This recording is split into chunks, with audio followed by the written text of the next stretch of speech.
This podcast was produced by OAR FM Dunedin with support from New Zealand On Air. Kia ora, lovely humans. It's me, Amal here, the host of Headscarves and Good Yarns. This show is many things, but at the core of it, it's an opportunity to rethink the lens in which we view the world. Whew, deep work, I know, but don't worry, as your host, I'ma hold your hand through it.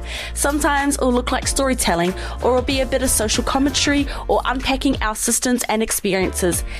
With this episode, I really wanted to focus on othering.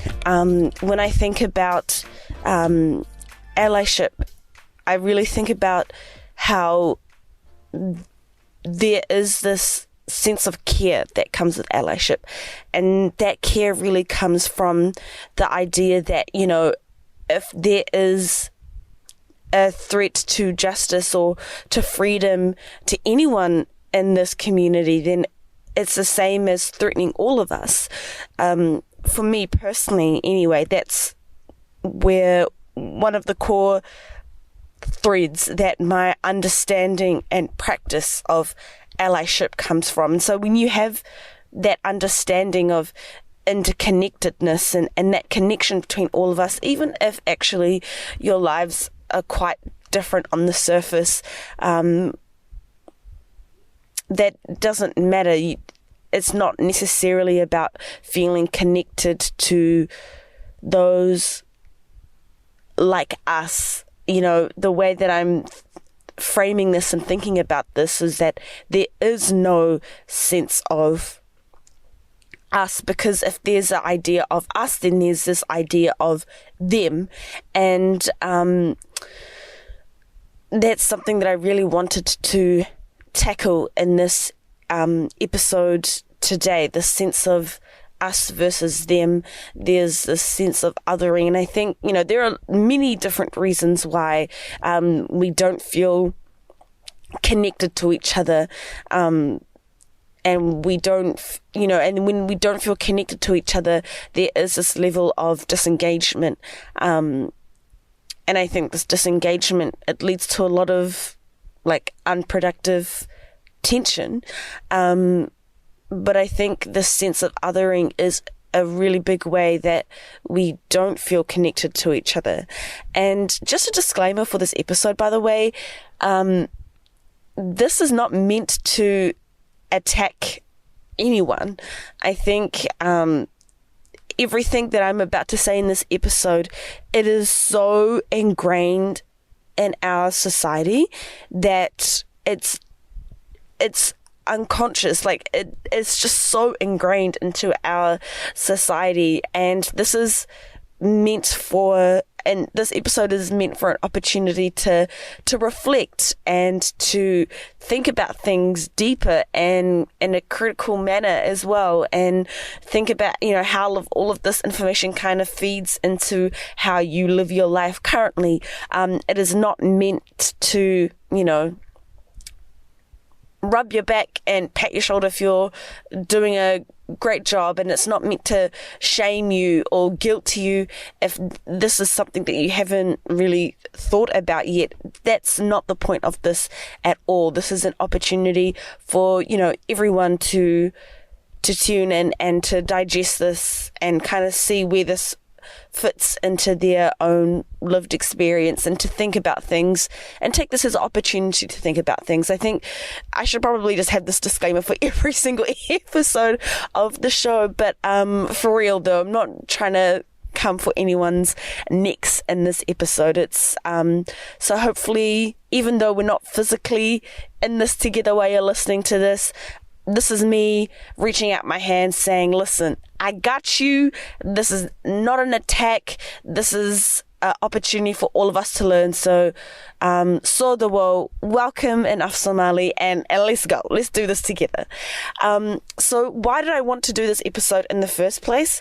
I feel like unfortunately, most of the inspirations for these episodes almost always comes from Facebook comment sections, because I read them and I scratch my head and I'm like, wow, there's a lot of loud people on here, just yappa ying away, And I know that, Facebook comment sections and stuff comment sections, it's only like a slice of the pie. But still, if that slice of the pie is publicly commenting things, there's equally, another slice of the pie where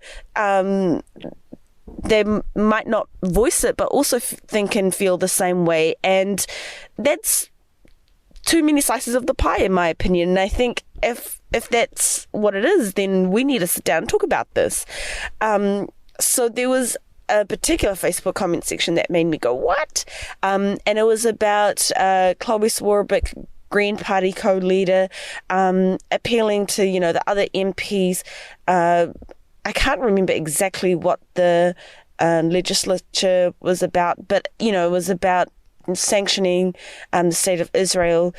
And this is on the back of Israel violating the ceasefire. And the Facebook comment section, it was a lot. First of all, there was a lot happening, but there was a lot of people commenting like, well, why don't you go to Gaza and help from there? And why are you focusing on issues that have nothing to do with New Zealand? We've got our own issues to deal with, like do something about that. And I was like, oh, okay. And then later in the day, I was just having a wee scroll, checking the news, and then I saw something on RNZ. So Far North Mayor, and I hope I'm not saying this incorrectly, but if I am, I'm very happy to be corrected. But Far North Mayor Moko Te Pānia just drew a hard line on racist comments and, set the precedent to delete them, straight up delete them. Because the initial post was about inviting community groups to apply for funding for matariki events. And, they didn't go into specifics as to what the comments said, but there was like a wave of very racist comments. And so, yeah, they just, Moko Te Pānia just said, listen, they're straight up getting deleted and blocked. Like, there's no space or room for this. And, I know that, these comments, it's not everyone, but it is a slice of our society, if you think about it. And it's, who knows how big the slice is, but the fact of the matter is that the slice still exists. And even if the slice is the minority, if nothing is done about it, it just allows it to continue to breed. Just last week was 6 years since the Christchurch terrorist attack, and even after all these years, thinking back on that day is very painful. But I also think, ooh, I just gave myself a bit of a list just then. But I also think, it's not just sadness and grief. There's anger as well, because, up until that point, the Muslim community was very vocal about the racist and ignorant hate the community received. And it always kind of fell on deaf ears. And that's the scary thing about all of this, is that, if it kind of goes unchecked, it just kind of grows. It just absolutely grows. And when I think about these Facebook comment sections, these responses, they come from, they happen for so many reasons, and they come from so many different sources. And I think that could be, an entire episode in itself about, the different sources for all of these different responses. And I don't want to say that these responses are invalid, because if you think about what's happening in this world and the change that we need to see, change elicits a lot of different responses. There's very human responses to change, including fear, including resistance. If you just kind of step away from all the social justice stuff, just think about in your own personal lives, sometimes change is welcomed, but even then it's not easy. Sometimes change is scary. Sometimes, you feel resistant to that change. And, that is a very human response.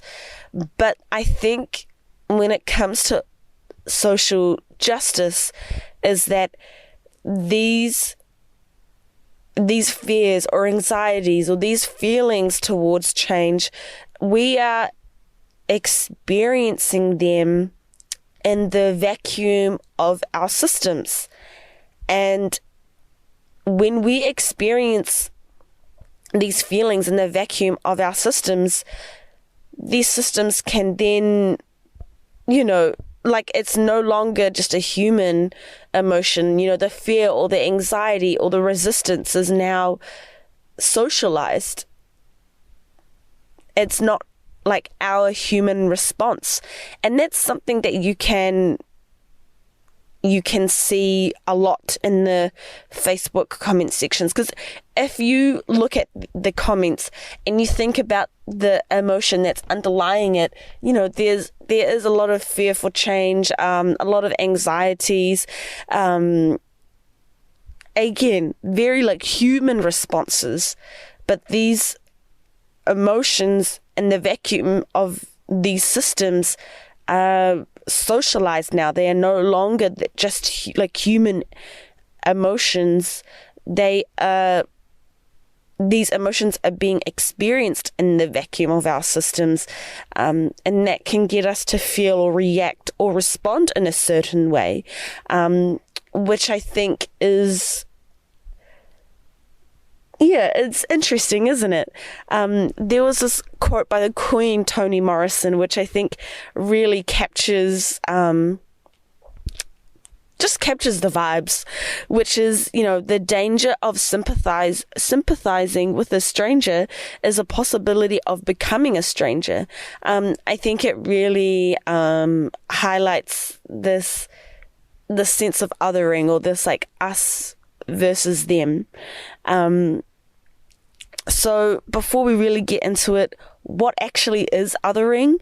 And othering, there are so many different ways to pen this, but I think what othering overall does is that, when there's a sense of othering kind of dictates who is seen as a full member of society. And so then there's us, who is seen as the full member of society, and not just only a full member of society, somewhere whoever is grouped as us is seen for their full humanity as well. And then there's them, who are not seen as full members of society, who are not seen for their full humanity. And then when it's this idea of us versus them, well, then them poses a threat. And it's not just a simple idea of who we like versus we don't like. It's actually a sense of who is a full member of society, who is seen for their full humanity. And if you're not seen as a full member of society, or if you're not seen for your full humanity, then you're part of them. And them is scary because they pose a threat.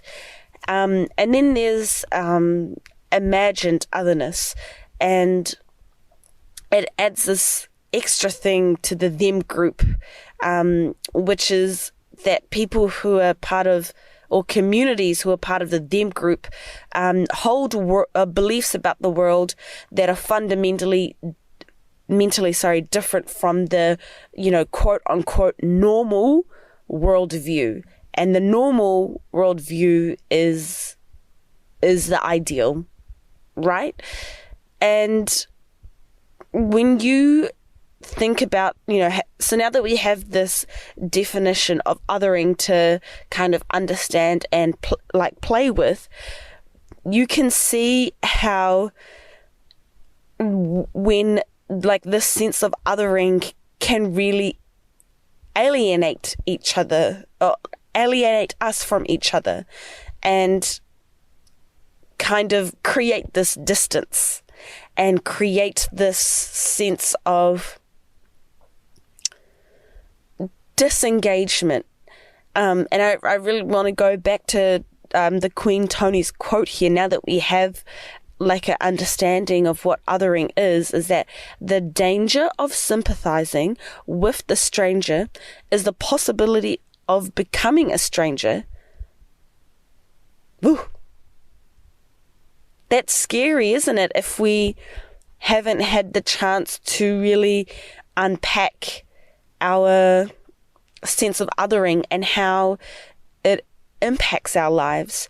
And the thing with othering is that it is so built into our systems. It's like the project of our systems of privilege, our systems of, capitalism, of white supremacy. This sense of othering is so built into our systems. It's not obvious.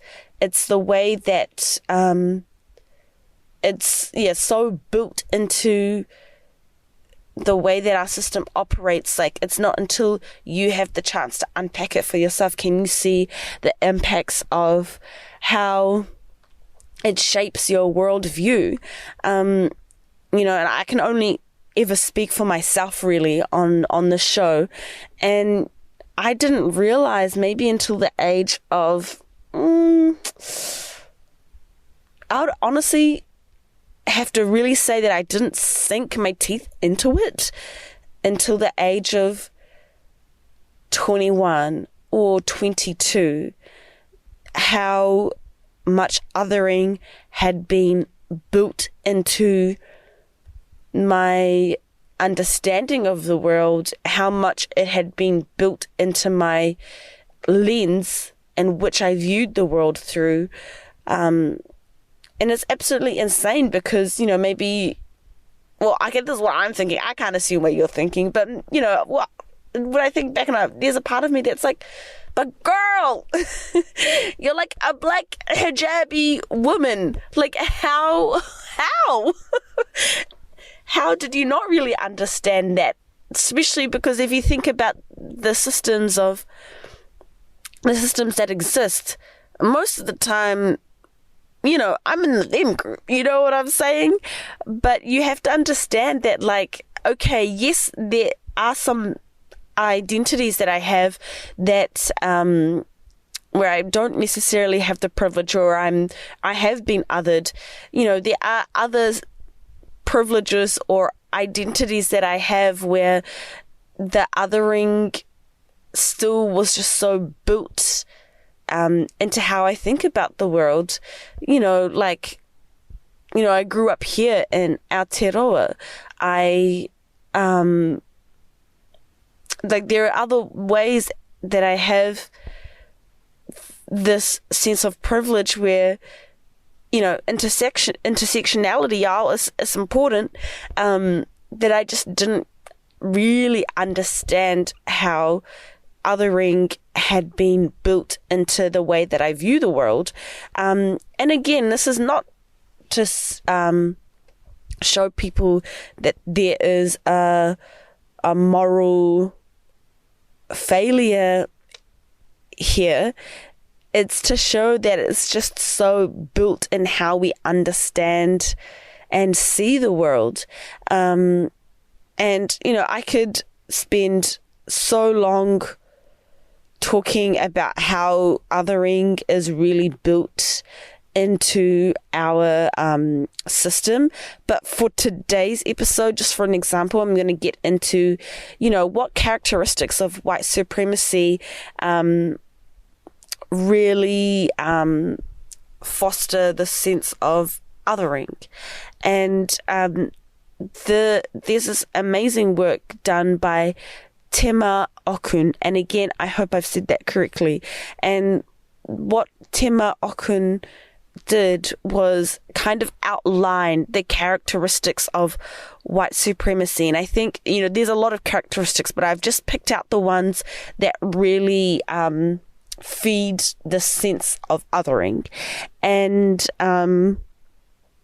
these characteristics I think are really helpful because you're able to identify different parts of the culture, right? And when you're able to identify, it's a lot easier to unpick and to understand. And if you wanted to get into the rest of the characteristics, Google characteristics of white supremacy, Tema Okun. Absolutely, it's amazing to see the characteristics just written in black and white.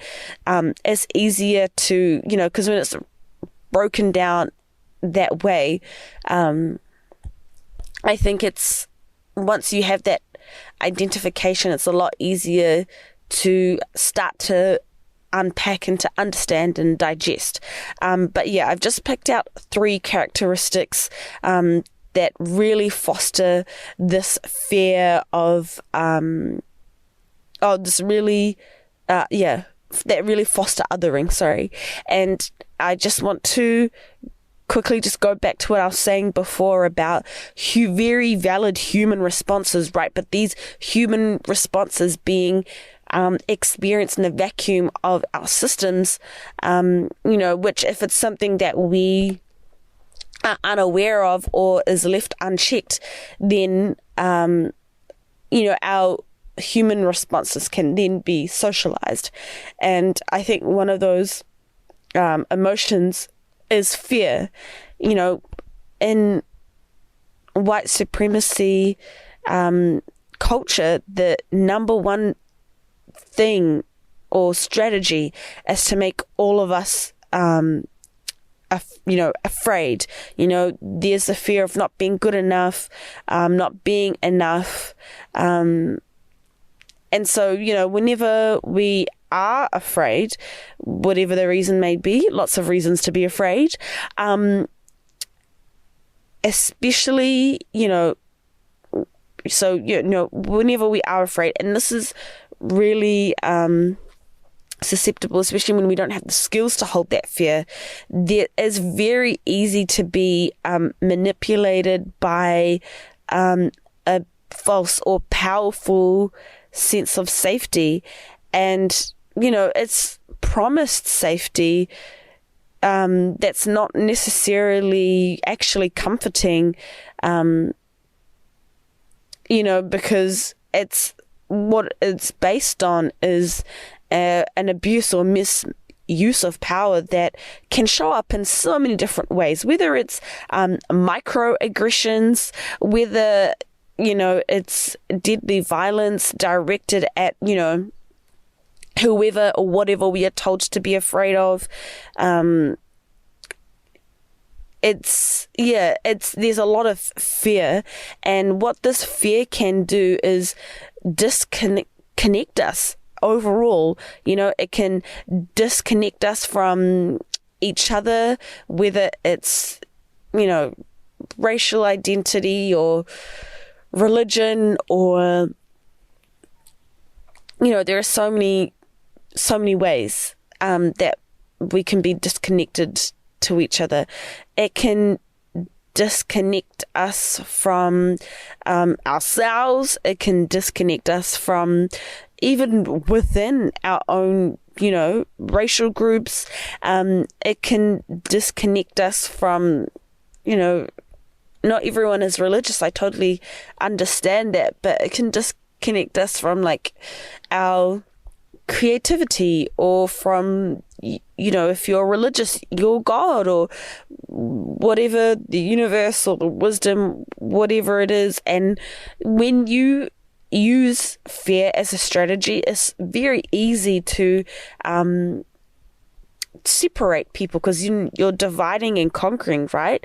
And so not only does it, it teaches us to fear others, and that fear can come up in unspoken ways.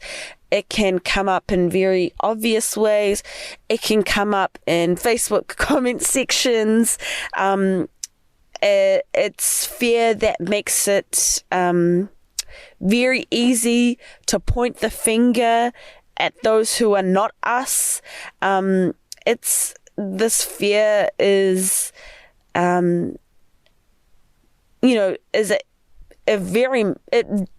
much fosters a sense of us, or feeds into this idea of us versus them, because there's this belongingness with those that are included in us, and fear those who are not.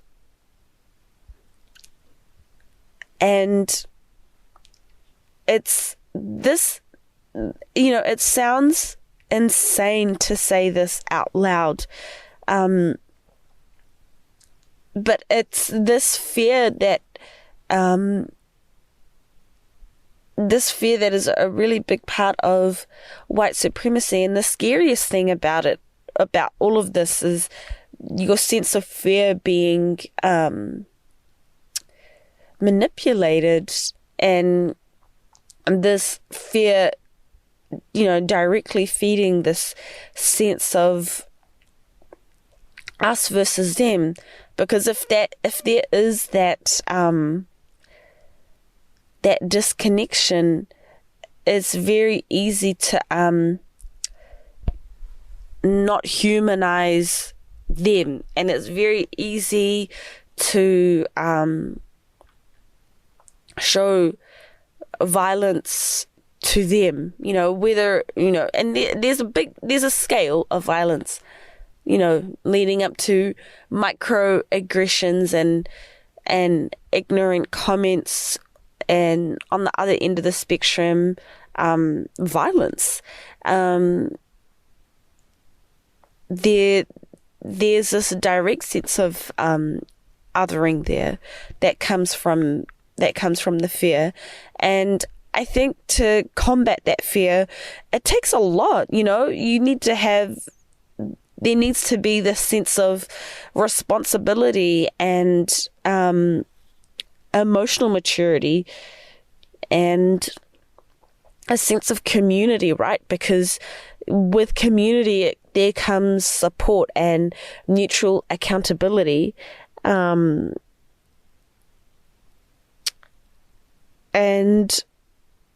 it's not easy. This is hard work, but it's necessary work that needs to be done. And I think the answer almost always lies with community, right? Because when you have community, you have a group of people that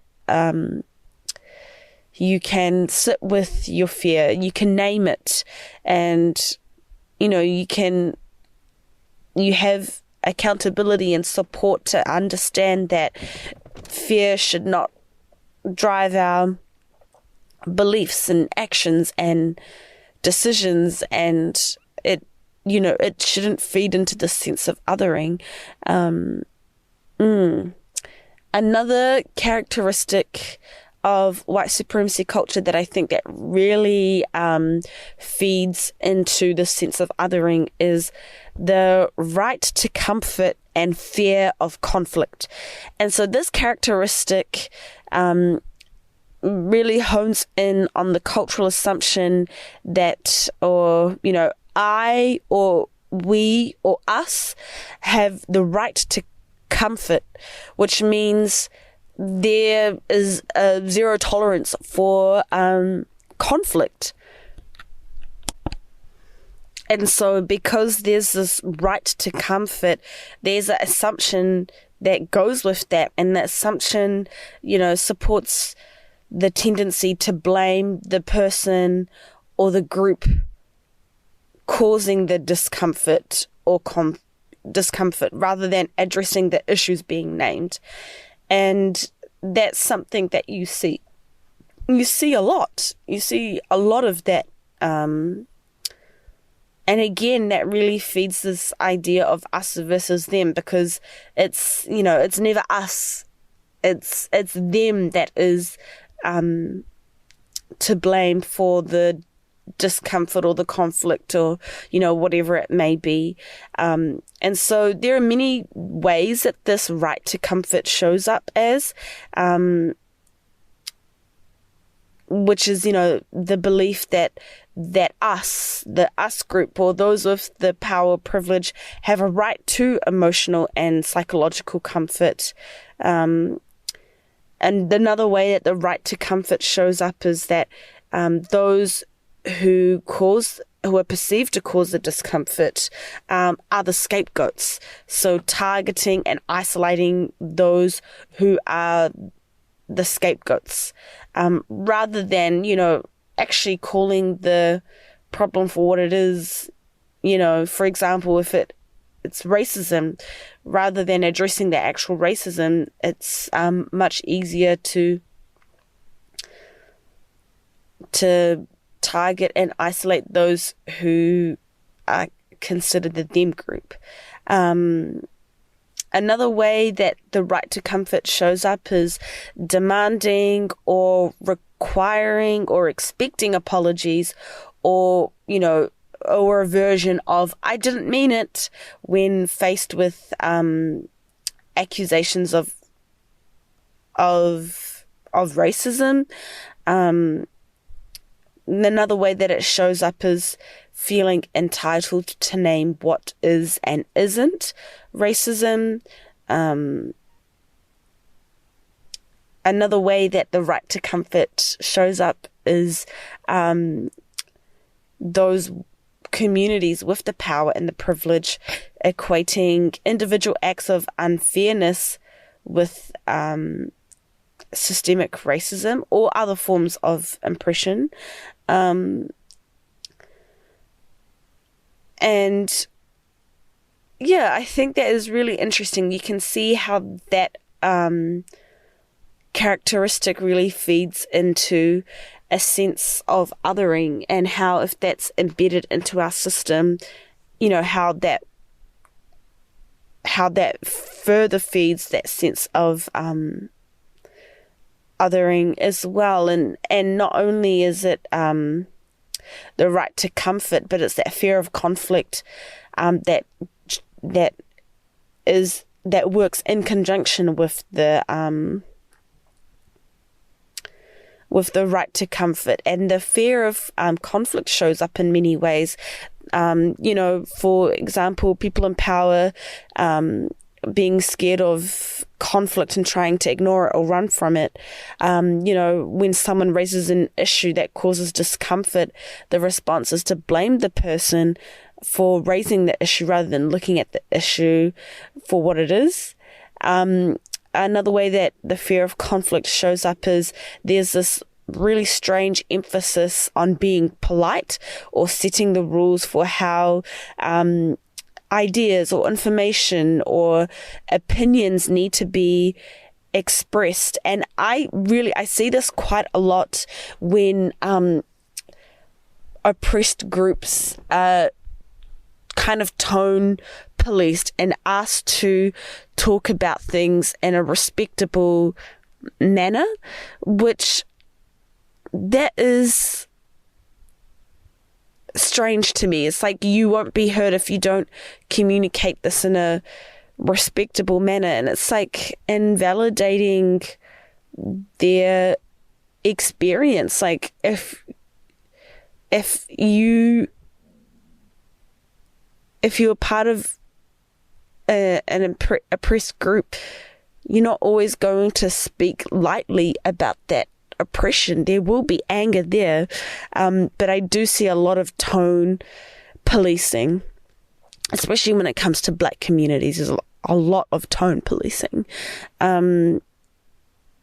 Another way that this fear of conflict shows up, and it kind of goes hand in hand with what I was saying before, but equating the raising of difficult issues with being rude or out of line,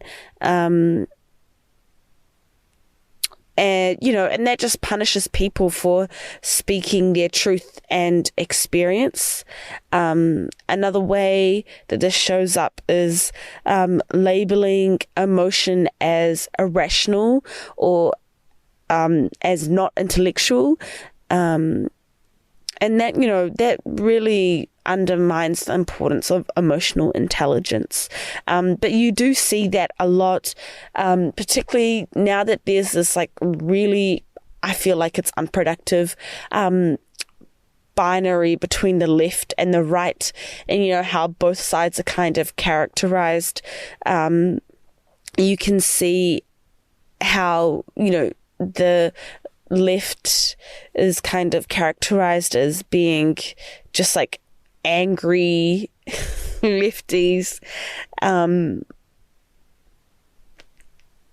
It's strange. It is very, very strange. And then another characteristic of white supremacy culture that I think that really feeds into the sense of othering is individualism. And it's this idea that, that we make it on our own without help while pulling ourselves up by ourselves.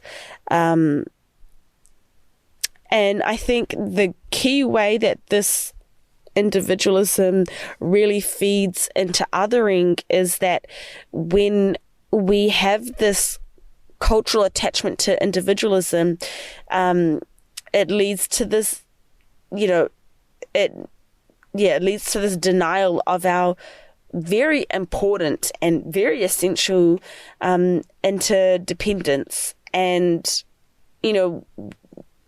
really, if we think about our interdependence, it's this idea that we're literally all in this together. But if we are living in a system and in a culture that actually encourages this sense of individualism, then there's no way for both of those things to be true at the same time. And so most of the time we're just denying the fact that there is this inherent interdependence for each other. I think if we were to understand culturally and systematically that we are interdependent on each other, I really don't think that othering would exist. I don't think there'd be this sense of us versus them, because listen, y'all, we're all in this together. And when we're in it together, there's no idea of strangers. But yes, this individualism is pretty scary, because the way that it shows up is every person for themselves, and another way that it shows up is that it fails to acknowledge how, as I was saying before, intersectionality. There are so many different ways or things or communities or identities that make up who we are, but because of individualism, it's really, there's a failure to acknowledge that any other ways of being, whether it be gender or sexuality or class or religion or able-bodiedness or age or education, help inform a belongingness to a dominant group, and it's this dominant group, the us, that kind of shapes cultural norms and behavior. And then for communities that are often not included in this sense of us and often labeled as them, individualism forces the quote unquote them community to be in this bind, because we're not, communities that are identified as them are accused of not being team players, you know. So if you think about it, there's punishments or repercussions for acting as an individual if and when it threatens the team. And then for those who are considered as the like us group, the culture focuses on whether an individual, you know, the individual's behavior, is seen as racist or not, is so focused on the person while ignoring the cultural, institutional, and systemic racism. You know, like most people might focus on the individual and be like, well, actually, now you're not being racist, or, you know, there are other systems of oppression. You're not being, you know, somethingist, while the exact conditioning is relentless and unavoidable. I feel like this way of living is very isolating and very lonely. But you can see how that then feeds into this, like, there's something that I need to get right. And it kind of implies that there only is one right way to do it. And again, that kind of feeds into this fear that I was talking about before. It's a lot. And so one thing that I do want to say about the sense of othering is also very nuanced. Again, you know, we don't live life, well, most of the time we don't live life with just the one identity. There are so many identities that make up who we are, and because the way that our privilege or lack thereof is shows up in the world, you know, very much depends on the context, right? You know, there are some rooms where I walk in and I don't really have a lot of privilege, but there are some rooms where I walk in and I do. And so this idea of othering is nuanced as well. Whoever us versus them is, it depends on the context at hand, right? But you can see how othering really breeds this idea of disconnect. And when I think there's this idea of disconnect, there is no sense of like we're kind of in this together.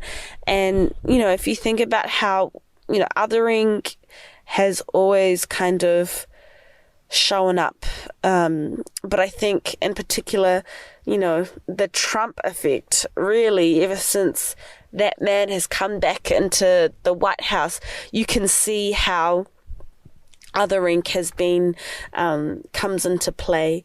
You know, like, a homeboy is pretty direct with his sense of othering. I feel like usually othering is so subtle that it's just like built into our systems, and it's built into the way that we think about this world. Like, it takes a lot to really like notice it and to unpack it. But the thing with Trump is that Mans is very upfront about it, you know, calling Mexicans rapists and drug dealers. And so when you use language like that, it's very obvious that it's like Americans versus Mexicans. And when there is a sense of othering, well, now it's much easier to deport people. And then that sense of othering is even like furthermore cemented physically with the idea of some kind of wall. So, you know, the language that Trump uses, it's very much spelling out us versus them. Homeboy's wild. And I think that emboldens people to be even more explicit. And this kind of language, not only does it embolden people, it further conditions people's emotions. Like now there is this fear about undocumented people. And while I was doing research for this episode, I was reading the story, and this woman was saying, my father has gone to this restaurant for so long now, literally a regular, like knows everyone there, and he's been going there for so long.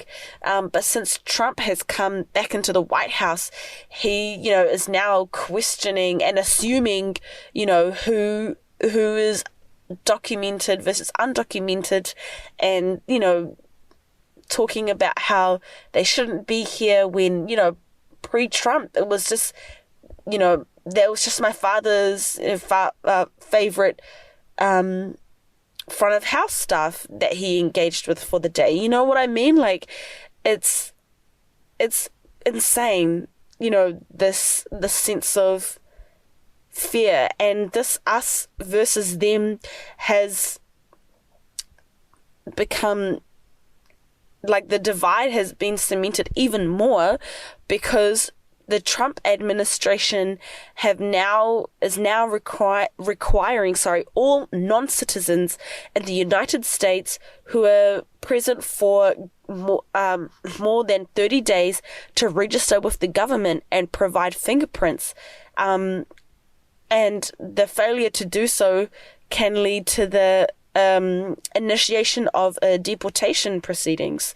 And this is under the Alien Registration Act, which has been established law in America for a hot minute, but it actually is generally not enforced. And the last time it was enforced was immediately after 9/11. Again, a time of strong human emotions, and I feel like now there is a lot of fear around migrants, and let's be real, not migrants of color, if we're really wanting to be real around here. And I always try to be honest on Headscarves and Good Yarns. And it's they're coming for people who are legal visa holders. They recently came for green card holder Mahmoud Khalil, and they're a student activist who is currently in detention, even though they have a green card. There was just a sudden appearance of men who weren't in uniform, and they refused to identify themselves, and they just took him away in front of his crying wife. Is a bit scary. And so I really think that we need to look at our sense of othering. I think when we have that connectedness with each other, I think the way that we tackle conversations, whether it's things that are happening here in our backyard or it's things happening overseas, we will be able to see that we are actually all connected together. And I think when you have that sense of connectedness, your allyship changes, and that impacts the actions that come from that. And so I think it's fostering this sense of belongingness and fostering this sense of humanizing everyone, and really challenging those negative representations and stereotypes, and really trying to be careful of language that is dehumanizing. But thank you for tuning into this episode of Headscarves and Good Yarns. I hope you have some golden nuggets to take away, and we'll catch you for the next one. Thank you for tuning in into another episode of Headscarves and Good Yarns. To keep spinning the yarns, let us know your thoughts. You can find us on Facebook and Instagram at Headscarves and Good Yarns, or email us at headscarvesandgoodyarn@gmail.com. This podcast was produced by OAR FM Dunedin with support from New Zealand On the Air.